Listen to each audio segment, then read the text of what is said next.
కార్మికులు ఎదుర్కొంటున్న సమస్యల పరిష్కారమే లక్ష్యంగా భారత కార్మిక సంఘాల సమాఖ్య రాష్ట్ర కమిటీ పిలుపులో భాగంగా గురువారం కలెక్టరేట్ కార్యాలయం ఎదుట ధర్నా చేపట్టారు. కార్మికుల సమస్యలను ప్రస్తావిస్తూ పెద్దపెట్టున నినాదాలు చేశారు. అనంతరం ఆర్డీఓకు వినతిపత్రం సమర్పించారు.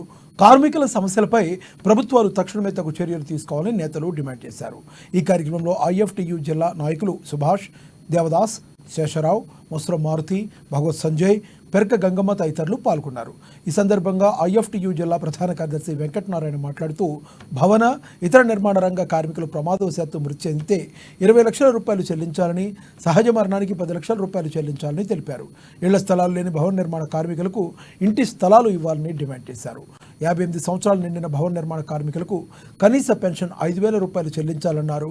4 కార్మిక వ్యతిరేక లేబర్ కోడ్లను అమలు చేయబోమని అసెంబ్లీలో తీర్మానం చేయాలన్నారు. KGBV non teaching workers, ASHA, anganwadi, mid day meals, university, degree, junior కళాశాలలో పనిచేస్తున్న కాంట్రాక్ట్ అండ్ అవుట్ సోర్సింగ్ వర్కర్లకు 27,000 కనీస వేతనం చెల్లించి రెగ్యులరైజేషన్ చేయాలని పేర్కొన్నారు. సమస్యల పరిష్కారం కాని పక్షంలో రాష్ట్ర వ్యాప్తంగా ఆందోళనకు దిగుతామని హెచ్చరించారు. భారత కార్మిక సంఘాల సమైక్య ఐఎఫ్టియు రాష్ట్ర కమిటీ పిలుపులో భాగంగా నేడు కార్మిక రంగ సమస్యలను పరిష్కరించాలని చెప్పేసి జిల్లా కలెక్టర్ కార్యాలయం ముందు ధర్నా నిర్వహించి కలెక్టర్ గారికి వినతి పత్రం ఇవ్వబోతున్నాం. మేము కార్మిక రంగంలో అతి ముఖ్యమైనటువంటి భవన నిర్మాణ కార్మిక రంగంలో పనిచేస్తున్నటువంటి కార్మికులు ఈరోజు సహజ మరణం పొందిన వారికి 10 లక్షల రూపాయలు ఇవ్వాలి, ప్రమాదవశాత్తు మరణించిన కుటుంబాలకు 20 లక్షల రూపాయలు ఇవ్వాలని చెప్పేసి, అదేవిధంగా 58 సంవత్సరాలు నిండిన కార్మికులు ఈరోజు పనిచేయడానికి శక్తి లేక కుటుంబ పరిస్థితులు దీనమైన పరిస్థితుల్లో ఉన్నటువంటి కార్మికులు అనేక మంది ఉన్నారు.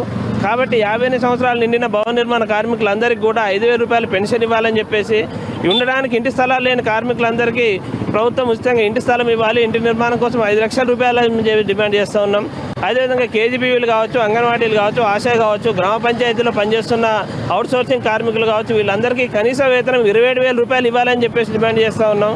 అదేవిధంగా 4 లేబర్ కోడ్లని తీసుకొచ్చింది కేంద్ర ప్రభుత్వం. 44 చట్టాలను రద్దు చేసి 4 లేబర్ కోడ్లను తీసుకురావడం అనేది దుర్మార్గమైంది. కార్మికులకు కనీసమైనటువంటి రక్షణ లేదు అందులో.